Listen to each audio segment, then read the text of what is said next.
नमस्कार। ब्रेक के बाद खबरों में एक बार फिर से आपका स्वागत है। मैं हूं हेमलता और खबरों की शुरुआत करते हैं राजधानी रांची से। भाजपा प्रदेश अध्यक्ष बाबूलाल मरांडी को संकल्प यात्रा के दौरान अपार जन समर्थन मिल रहा है। इससे राज्य की सूबे की हेमंत सोरेन सरकार घबरा गई है और भाजपा प्रदेश अध्यक्ष के खिलाफ थानों में प्राथमिकी दर्ज की जा रही है। ये कहना है भाजपा के प्रदेश प्रवक्ता प्रतुल शाहदेव का। भाजपा के प्रदेश प्रवक्ता राजधानी रांची में पत्रकारों से बातचीत कर रहे थे।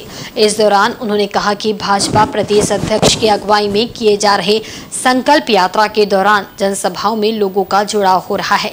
साथ ही इस दौरान भाजपा को भारी जन समर्थन मिल रहा है। वहीं संकल्प यात्रा भाजपा प्रदेश अध्यक्ष लोगों के बीच वर्तमान राज्य सरकार के कार्यकाल में हो रहे व्याप्त भ्रष्टाचार को लोगों के बीच उजागर करने का काम कर रहे हैं। जमीन से जुड़े मामलों में मुख्यमंत्री और उनके पिता के साथ भाई के नाम को भी बदलवाने का काम हुआ है।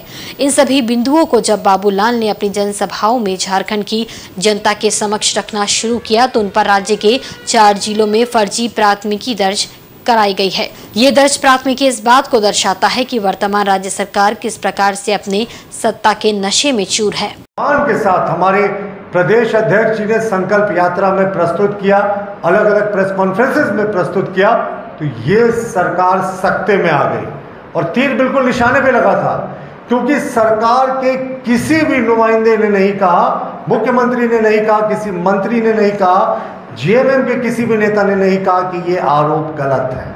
हाँ, उन्होंने जरूर फर्जी मुकदमे करवा दिए। तो भाई ये सरकार के लिए फर्जी मुकदमे कोई नई बात नहीं है। अभी हमारी जानकारी के अनुसार बाबूलाल मरांडी जी के ऊपर 4-5 फर्जी मुकदमे अलग अलग जिलों में ये सरकार करा चुकी है और जैसा हमें सूचना है कि आने वाले दिनों में इन मुकदमों की संख्या बहुत बढ़ेगी।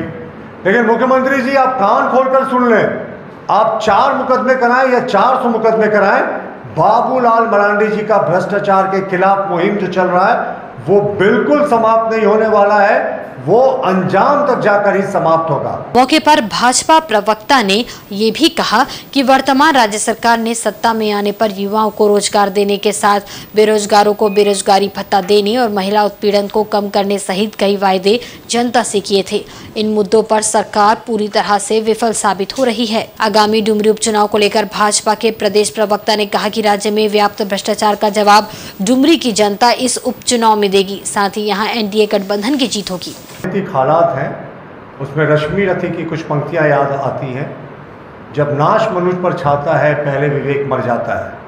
और इससे मिलता जुलता अंग्रेजी का एक बहुत ही प्रचलित कहावत है, power corrupts and absolute power corrupts absolutely.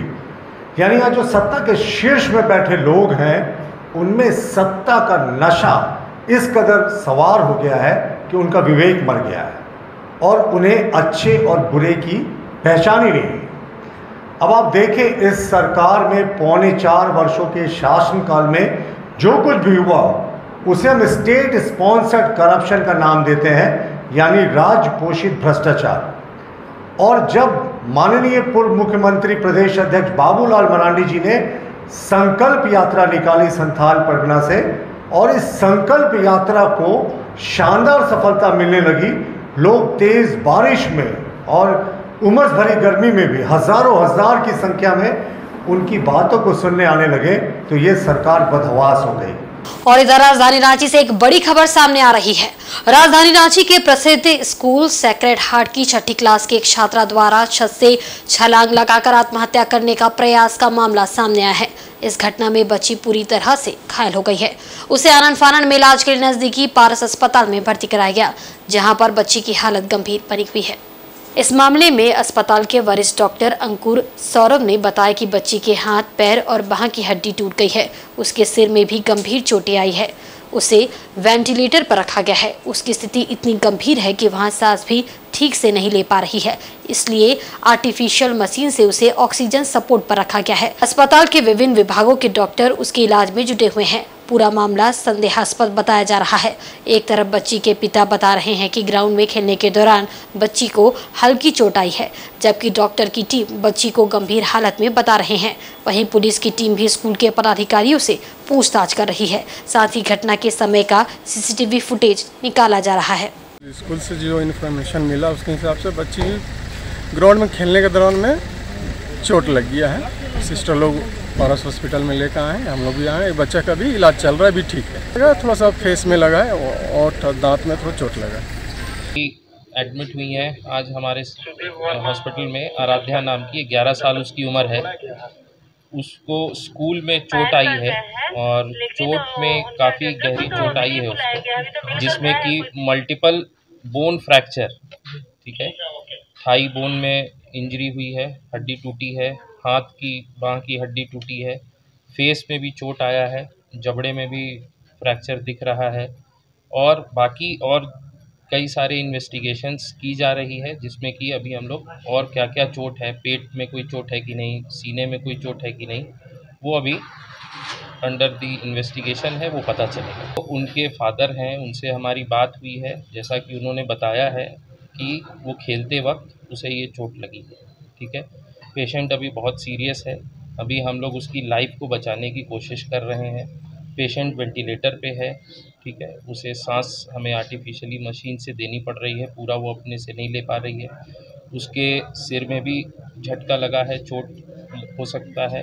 हमारी विभिन्न विभाग यानी कि neuro surgery, general surgery, maxillofacial की टीम, ये सारे लोग, ऑर्थोपेडिक सर्जन, पीडियाट्रिशियन, क्योंकि वो उस बच्ची की उम्र कम है तो पीडियाट्रिशियन, ये सारी टीम जो है, जो एक पॉलीट्रॉमा केयर के लिए ज़रूरी होती है, वो उसे देख रहे हैं और जो भी लाइफ सेविंग मेजर्स होते हैं, ट्रीटमेंट होते हैं, सपोर्ट होते हैं, वो उसे दिया जा रहा है। कल अगर पेशेंट थोड़ा स्टेबल रहेगा तो कल सर्जरी का भी प्लान है, ठीक है। तो ये अभी बाकी सारी चीज़ें और इन्वेस्टिगेशन अंडर प्रोसेस है। जैसे जैसे चीज़ें आएंगी फिर आप लोग के साथ शेयर डॉक्टर साहब, ये आपका ऑब्जर्वेशन लगी है, ये इंजरी किस तरह से गिरने से, ये कितना ऊंचाई से वहीं राजधानी रांची के प्रदेश कांग्रेस कार्यालय में झारखंड प्रदेश कांग्रेस कमेटी की ओर से एक प्रेस वार्ता आयोजित की गई। इस दौरान वर्तमान कांग्रेस प्रदेश अध्यक्ष ने अपने 2 साल के कार्यकाल की उपलब्धियों को मीडिया के समक्ष रखा। मौके पर कांग्रेस के प्रदेश अध्यक्ष ने कहा कि उनके 2 साल के कार्यकाल में भी सभी का सहयोग मिला है। वहीं उन्होंने कैग रिपोर्ट पर मोदी सरकार के कई भ्रष्टाचार को उजागर करने की बात कही। साथ ही बताया कि सियाचिन में कई रिपोर्ट सार्वजनिक की है, इसमें महंगाई की मार और मोदी सरकार की देन को बताई है। टोल प्लाजा में भी लूट चल रही है, जबकि आयुष्मान भारत योजना में भी कई प्रकार की लूट हुई है, उसका भी उजागर हुआ है। इसमें फर्जी लाभार्थियों को लाभ पहुंचाया गया है। वहीं ठेकेदारों को फायदा पहुंचाने के लिए गलत हथकंडों को आजमाए जाने की भी उन्होंने बात कही है। कांग्रेस प्रदेश अध्यक्ष ने यह भी कहा कि वर्तमान समय में जिस प्रकार से गैर भाजपा राज्यों में केंद्रीय एजेंसियों के द्वारा कार्रवाई की जा रही है, वह जनता से छुपा हुआ नहीं है। कांग्रेस प्रदेश अध्यक्ष ने कहा कि पहले केंद्र सरकार अपने गिरेबान में झांकने का काम करे और अपने नाक के नीचे हो रहे भ्रष्टाचार पर चुप्पी तोड़े। टोल जहां भी है वहां टोल प्लाजा के भुक्तभोगी रहे होंगे, किस तरह से व्यवहार किया जाता है पैसे को लूटने के लिए, वो किसी से छुपा नहीं है। और उसका नतीजा ये सामने आया है कि NHAI ने गलत तरीके से CAG ने कहा है कि 132 करोड़ रुपए की वसूली की है। तो इस तरह से फिर जो सबसे बड़ी योजना लागू की गई थी आयुष्मान भारत, आयुष्मान भारत के लिए जो चीजें सामने आई है, जो धांधली हुई है, जिसमें मृत लोगों को जीवित दिखाकर भुगतान किया गया है, एक ही नंबर से 7.5 लाख लाभार्थियों के जुड़े होने का फर्जीवाड़ा भी उजागर हुआ है। 99999999888888 इस तरह के नंबर से रोग भुगतान किया गया है। उपचार के दौरान 88,760 रोगियों की मौत हो गई, पर उनकी मौत के बाद उनसे संबंधित 2,14,923 क्लेम का भुगतान भी किया गया। करीब 4761 रजिस्ट्रेशन तो केवल 7 आधार नंबर पर दिखाए गए। असल में 1.24 करोड़ फर्जी लाभार्थी कुछ 1.86 लाख नंबरों से जुड़े पाए गए। भारतीय जनता पार्टी रांची महानगर की ओर से वोटर चेतना महाअभियान का आयोजन किया जा रहा है। इसके तहत राजधानी रांची के हृदय स्थलीय एल्बर्टेका चौक पर शिविर लगाया गया। इस शिविर में निर्वाचन आयोग के द्वारा जारी वोटर पहचान पत्र संबंधी त्रुटियों के निराकरण के लिए वोटरों को सहायता प्रदान की गई। वहीं इस अभियान में शामिल भाजपा रांची महानगर के कोषाध्यक्ष का कहना है कि वैसे नवयुवक और नवयुवतियां जिनकी उम्र 18 वर्ष हो गई है फिर भी अब तक उनका वोटर आईडी कार्ड नहीं बना है, वैसे लोगों का वोटर आईडी कार्ड बनाने में मदद एवं घर तक वोटर कार्ड पहुंचाने इस अभियान के तहत पार्टी की ओर से सुनिश्चित किया जाएगा। इसे लेकर भारतीय जनता पार्टी जोश शोर से पहल कर रही है। यह अभियान आगे भी जारी रहेगा। 18 साल के हो गए हैं, पिछले बार वोट नहीं दे पाए थे, जिनका नाम त्रुटि हो गया या एड्रेस गलत हो गया, उन सभी के लिए यहाँ पे फॉर्म उपलब्ध है और वो फॉर्म ले सकते हैं। यहाँ से आके हम लोग लगातार कार्यकर्ता बुला के दे भी रहे हैं, बहुत सारे लोग फॉर्म ले भी गए। उनकी वोटर आईडी बनवाएंगे हम लोग, उनके घर तक सुनिश्चित करेंगे कि उनके घर तक वोटर आईडी हम लोग बनवा के पहुँचा दें। वहीं जमशेदपुर में टाटा स्टील यूटिलिटी सर्विसेज ने अपना नया लोगो लॉन्च किया है। इस अवसर पर टाटा स्टील के वीपी चाणक्य चौधरी एवं यूनियन के कई पदाधिकारी मौजूद रहे। पिछले 20 वर्षों से टाटा स्टील यूटिलिटी सर्विस पहले जिसको अपनी सेवा लोगों को प्रदान कर रही है, जिसमें पानी, बिजली और साफ सफाई मुख्य रूप से शामिल है। वहीं इस अवसर पर अपने 20 साल के सफर को नए लोगों के नाम पर कंपनी की ओर से लॉन्च किया गया है। कार्यक्रम के संबंध में जानकारी देते हुए टाटा स्टील के वीपी चाणक्य चौधरी ने कहा कि जिसको अपने ब्रांड में एक ब्रांड था, जिसकी पहचान की चर्चा कई राज्यों के लोग करते थे, अब इसका नाम बदलकर टाटा स्टील यूटिलिटी सर्विसेज कर दिया गया है। हमारा उद्देश्य लोगों को क्वालिटी की सर्विस प्रदान करना है, जिस पर हम खरे उतर रहे हैं। उन्होंने कहा कि आने वाले दिनों में जन भागीदारी को सुनिश्चित कर हम और उम्दा सर्विस देने का प्रयास करेंगे। 20 साल कंप्लीट हुए टाटा स्टील यूआईएसएल के, जो कि पहले जिस्को के नाम से जाना जाता था, और उसके लोगों को हमने अनवेल किया है अभी 20 साल कंप्लीट होने पर। और ये एक बहुत ही आई वुड से माइलस्टोन, बहुत अच्छा माइलस्टोन है फॉर जमशेदपुर और टाटा स्टील यूआईएसएल, बिकॉज जैसे हम लोग सब जानते हैं कि यूआईएसएल एक ऐसी यहाँ बॉडी है जो कि plays the role of municipal corporation in some way. सारी सिविक कम्युनिटीज़ जो जमशेदपुर के पूरे एरियाज़ में दी जाती है वो जिसको के थ्रू दी जाती है, चाहे वो बिजली हो, पानी हो, रोड्स हो, रोड की सफाई हो, ग्रीनरी हो, और वेस्ट कलेक्शंस हैं, म्यूनिसिपल सॉलिड वेस्ट कलेक्शंस हैं, या अभी वो लोग कुछ प्रोजेक्ट्स ला रहे हैं जिससे कि आपके जितने भी वेस्ट कलेक्शन होता है उसको कैसे ट्रीट किया जाए और उसको आगे कैसे इंश्योर करें कि हम सस्टेनेबल रह पाएँ जमशेदपुर के लिए। पश्चिमी सिंहभूम के मनरेगा कर्मियों ने शुक्रवार को मंत्री जोभा मांझी के आवास पर बड़ी संख्या में उपस्थित होकर उनके घर का घेराव किया। साथ ही इस दौरान उन्हें कर्मियों के विभिन्न समस्याओं से जुड़ी एक मांग पत्र भी सौंपा। मौके पर जिले के विभिन्न प्रखंडों से मनरेगा कर्मी जुटे थे। उन्होंने चक्रधरपुर के पंप रोड में स्थित मंत्री जोभा मांझी के घर का घेराव किया। उसके बाद मंत्री जोभा मांझी स्वयं घर से बाहर निकली और मनरेगा कर्मियों से वार्ता कर उनकी समस्याओं को जाना। मनरेगा कर्मियों का कहना है कि वे कई सालों से सरकार के लिए काम कर रही है। उनके कार्य से सरकारी योजना धरातल पर उतर रही है और गरीबों को भी रोजगार मिल रहा है, लेकिन उनके उतने वर्ष की मेहनत के बाद भी उन्हें सरकार नियमित नहीं कर रही है, जिससे उनके रोजगार में संशय का बादल मंडरा रहा है। मनरेगा कर्मियों ने मंत्री जोभा मांझी को मांग पत्र सौंपकर सभी मनरेगा कर्मियों को नियमित करने, मानदेय बढ़ाने और मनरेगा कर्मियों को स्वास्थ्य बीमा योजना से जोड़ने की मांग की। इन कर्मियों ने मंत्री से सीएम तक उनकी वेदना पहुंचाने की मांग की है, ताकि इस पर त्वरित फैसला कर सरकार मनरेगा कर्मियों को राहत पहुंचाने का काम करे। मंत्री जोभा मांझी ने भी आश्वासन दिया कि ये सरकार सभी को न्याय देने वाली सरकार है। मनरेगा कर्मियों के भी जायज मांगों को पूरा करने के लिए सरकार हर संभव कदम उठाएगी।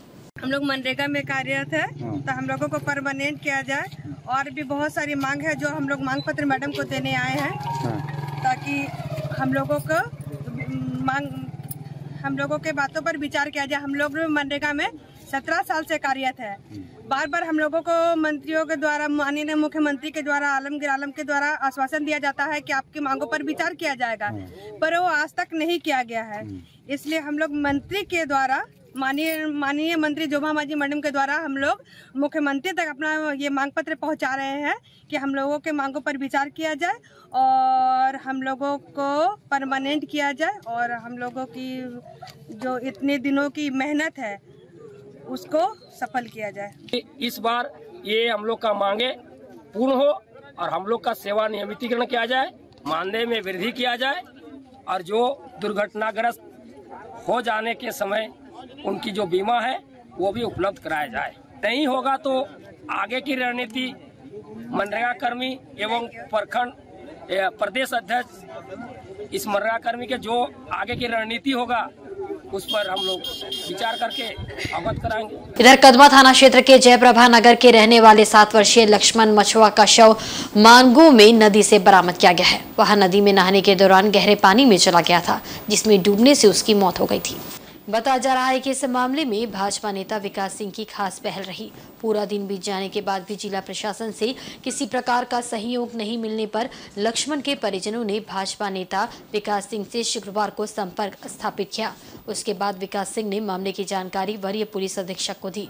फिर नदी के दोनों तरफ वरीय पुलिस अधीक्षक के आदेशानुसार संबंधित थाना प्रभारी ने गश्ती आरंभ की। इस दौरान शव की खोजबीन भी चलती रही। तब जाकर मानगो पोस्ट ऑफिस रोड के साईं सूरज आश्रम के नीचे लक्ष्मण का शव बरामद हुआ। इसकी सूचना बच्चे के परिजनों को दी गई। उसके बाद पुलिस ने शव को पोस्टमार्टम के लिए भिजवाया और आगे की कार्रवाई शुरू की गई। माँ बाप मैंने बेटा और उसका माँ और उसका बहन नहा रहा था यहाँ पर, तो नहाते नहाते साबुन लेने के चक्कर में स्लिप हो गया, पैर स्लिप हो गया। बच्चा तो उधर डूब गया, उसका बेटी भी इधर डूब गया। उसके बाद उसका माँ भी उसका साथ जम मारा, वो भी डूब रहा था। उसको फिर बचाया गया, तो उसके बाद दूसरा जो बच्चा था उसको बचाने। वहीं सरायकेला खरसावां जिला के कुकड़ू प्रखंड क्षेत्र के तिरुल्डी थाना अंतर्गत तिरुल्डी चांडिल रेल रूट पर सपादा के पास शुक्रवार को रेलवे लाइन के पास नाली में गिरा करीब 45 वर्षीय व्यक्ति का शव बरामद किया गया है। पुलिस शव की पहचान करने में जुटी हुई है। रेलवे ट्रैक के पास रेलवे की पक्की नाली पर शव होने की सूचना पर तिरुल्डी थाना प्रभारी चित्रंजन कुमार तलवल के साथ घटनास्थल पर पहुंचे। उन्होंने शव का पंचनामा कर आगे की कार्रवाई के लिए उसे पोस्टमार्टम के लिए सरायकेला सदर अस्पताल भेज दिया। रेलवे ट्रैक के पास शव मिलने की सूचना थाना प्रभारी द्वारा सुइसा रेल पुलिस को भी दी गई। रेल पुलिस घटनास्थल पर नहीं पहुंची, जिससे तिरुल्डी पुलिस द्वारा शव को पोस्टमार्टम के लिए भेजा गया। आशंका व्यक्त की जा रही है कि अज्ञात व्यक्ति किसी रेल दुर्घटना का शिकार हो गया होगा। इस बीच मौके पर आसपास के ग्रामीणों का हुजूम उमड़ पड़ा। स्थानीय वार्ड सदस्य भूतनाथ सिंह मुंडा ने बताया कि रेलवे लाइन की तरफ गांव के कुछ लड़के रोज की तरह टहलने आए थे। उन्होंने ही शव होने की सूचना दी। उसके बाद उन्होंने तिरुल्डी थाना प्रभारी को इसे लेकर सूचित किया। सपादा में हम लोग का बच्चा लोग इधर घूमने के लिए आए थे रेलवे तरफ, तो आके देखा कि रेलवे लाइन के बगल में नाली जो है ना, उसमें एक डेड बॉडी था। तो बच्चा लोग हमको सूचना दिया। सूचना मिलते ही हम थाना प्रभारी को सूचना दे दिए और उसी दौरान थाना प्रभारी आके डेड बॉडी को लेके चल गया। पूर्वी सिंहभूम जिले के डुमरिया थाना के नए भवन का उद्घाटन शुक्रवार को हुआ। इस मौके पर मुख्य अतिथि के रूप में कोल्हान डीआईजी अजय लिंडा मौजूद रहे। उन्होंने फीता काटकर तथा नारियल फोड़कर थाना का विधिवत उद्घाटन किया। डुमरिया थाना के नए भवन के लिए शुक्रवार को गृह प्रवेश समारोह का आयोजन किया गया। इस मौके पर मुख्य अतिथि के रूप में कोल्हान के डीआईजी अजय लिंडा मौजूद रहे।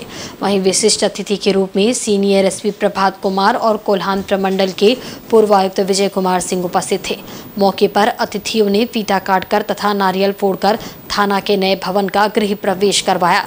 ये भवन लगभग 2 करोड़ 30 लाख की लागत से बनाई गई है।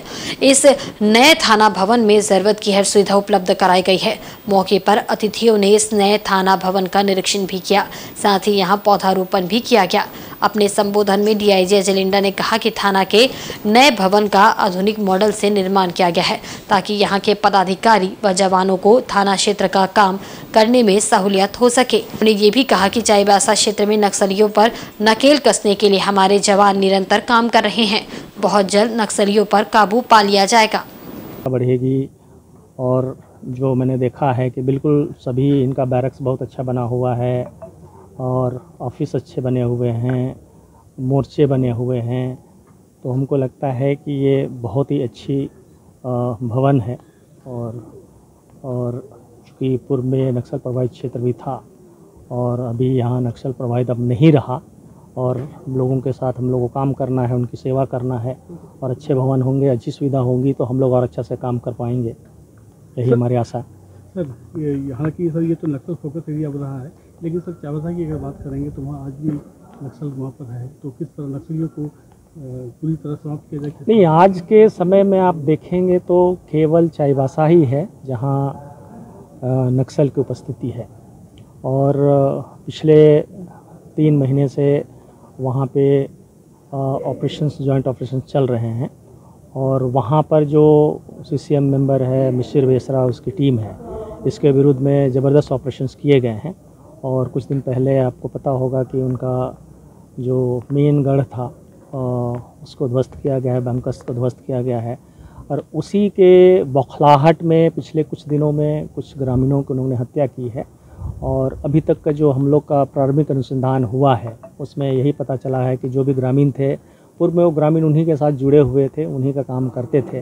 वहीं सरायकेला जिले के कांड्रा मुख्य बाजार में सड़क को अतिक्रमण मुक्त करने के लिए शुक्रवार की सुबह थाना प्रभारी पास्कल टोप्पो के नेतृत्व में पुलिस बल सड़क पर उतरा। इस दौरान दुकानों के आगे लगे 2 पहिया, 3 पहिया और 4 पहिया वाहन चालकों को चेतावनी देते हुए पुलिस ने उन्हें सड़क पर पार्किंग नहीं करने की सख्त हिदायत दी।